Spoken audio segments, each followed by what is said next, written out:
MHA is finally back with Season 7 along with the introduction of Stars and Stripe. Kaiju number 8 is starting to get pretty damn interesting, and Windbreaker just had its best episode so far. Along with the announcement of Grand Blue Season 2, which literally came out of nowhere. This was a crazy week for anime. Hey guys, welcome back to my channel, and today's video is gonna be a bit different than usual. I'm trying out a new series where I'm gonna be talking about anime episodes and news that I really wanna cover but don't have enough time to make dedicated videos on. There are so many anime airing right now that I wanna talk about, but I'm just way too lazy to make videos on all of them. And this is gonna be a great way for me to finally talk about some more anime on this channel and diversify my content. Shout out to Probably Pretentious for the idea, and I apologize if the video is a bit scuffed because this is my first time making a video like this. Also, spoiler warning for all the anime I'm gonna be talking about, and there should be timestamps in the video unless my dumbass forgot to add them. With all that being said though, let's finally start with MHA, since it's probably gonna be in the title of the video. So, MHA is finally back with Season 7. I believe it's been slightly more than a whole year since the previous season, which is honestly not enough production time for a 24 episode season of a battle shonen manga, especially because this season is going to have a shit ton of action. Plus the fact that Bones has another movie in production honestly makes me really worried for this season. I've actually read the manga for MHA, so I know most of what's going to happen this season, and I honestly don't have much hope for a great adaptation. Which really sucks because this season also marks the beginning of MHA's final arc. That's right, we're officially in the endgame, starting with Star and Stripe's introduction, along with the reveal of her quirk, New Order. One of the most overpowered quirks that basically allows her to assign rules to literally anything she touches by calling out their name. Honestly, a fitting power for America's #1 hero. She easily could have defeated anyone who doesn't have some very convenient identity issues like Shigaraki. But of course, things aren't gonna be as simple as calling out his name and ordering his heart to stop.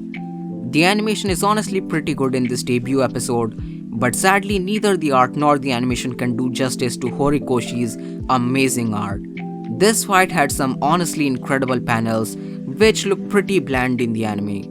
Plus, I'm not a huge fan of the art direction, especially during these later seasons. But still, this was a very solid first episode for MHA, and the preview for next episode honestly looks pretty damn good. Next up is the 5th episode of Konosuba Season 3. Another hilarious episode of Konosuba. The characters are all great as usual, especially Kazuma. And we had one of the funniest gags in the entire series, with Kazuma dying to kobolds after all of that build up. And the awkward silence with Ares really ties the whole gag together. Like, they really committed to the joke with 20 seconds of literally nothing happening on screen. Aside from that, Ares also asks Kazuma to help with getting the cheat items back. This man Kazuma really cannot escape from the plot at all. He's gotten himself into another troublesome situation, especially because one of the cheat items is being held by Princess Iris herself. And of course, Kazuma ended up body swapping with Iris and started abusing his powers ASAP. We also got blessed with some really great darkness moments, which I really appreciate for plot reasons. And of course, before Kazuma got to do anything, he switched back and ended up with a nasty punch that literally turned him into a Beyblade. Also, I just have to mention how insane the animation was during the final moment of the episode. Honestly, one of the best animated Konosuba moments. Next up, we have the 4th episode of Kaiju number 8. This was probably my favorite episode so far. Don't get me wrong, I've been really enjoying it, but this was definitely the most interesting so far.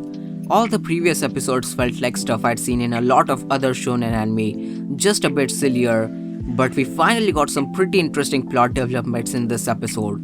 So, it turns out that Kafka is not the only one who can turn into a kaiju, and this new guy has no control over his body whatsoever. It made me start thinking about the fly-looking kaiju who went into Kafka and what he's planning, because it seems like they can control the humans, and this one is just letting Kafka do whatever he wants for now. We also got some characterization for Shinomiya in this episode. It's just the standard daddy issue stuff, so I don't really have any thoughts about it, but I'm really interested in whether it's going to get more fleshed out or not. Aside from that, we also had probably the best animated scene so far, with Kafka's punch, and I'll be honest, the dimming completely ruined this scene for me. The animation was incredible, but I couldn't even see what was happening half the time. Episode 5 of Jellyfish Can't Swim at the Night is easily a top 3 episode this week. This episode deals with Mahiru suffering from imposter syndrome and being self-conscious about her art. It got to a point where she started to hate fan arts based on her character because she feels like her art is inferior, and the hate comments really don't help the situation at all. I really loved how her issues weren't solved with just a single talk with Kano. In fact, the talk only made things worse. And at the end of the episode, she uses all these feelings as motivation to get better at drawing. The moment where she started to work at night while crying honestly really got to me. Also, the kiss at the end of the episode was cute as hell. Really wondering whether it's just bait or they're gonna go all in. The Yozakura family also had a pretty cute and funny episode this week. There's not much to say, but I'm really loving the slice of life moments, and the romance is easily my favorite thing about the anime so far. Episode 6 is easily the best episode of Windbreaker so far, and also one of my favorite episodes this week. This episode is completely dedicated to the fight between Hiragi and Sako. Before watching this episode, I honestly couldn't care less about Hiragi, especially because I thought that he was about to lose this fight, and I thought that this fight wasn't going to be great as well. And I have to say, I am sorry Windbreaker, I was not familiar with your game at all. After watching this episode, I am a changed man. I love Hiragi now, and this was easily the best fight so far. The animation was absolutely insane, and I really love the choreography. They were doing some crazy ass moves mid-fight, like how are some of these moves not physically impossible? But it sure is freaking cool as hell to see such an awesome fight. We also got to see Hiragi and Sako's backstory, which was really nice and made me care about both of them. And before I forget, I just want to talk about that insert song.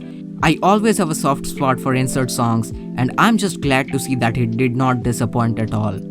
Also, my favorite moment of the episode was Hiragi stopping Joe and telling him to wait for his own fight. The man has complete faith in Sakura, and you love to see it. And now moving into the news section. This is gonna be very scuffed. First up, we have the announcement of Grand Blue Season 2 after 6 whole years since the first season back in 2018.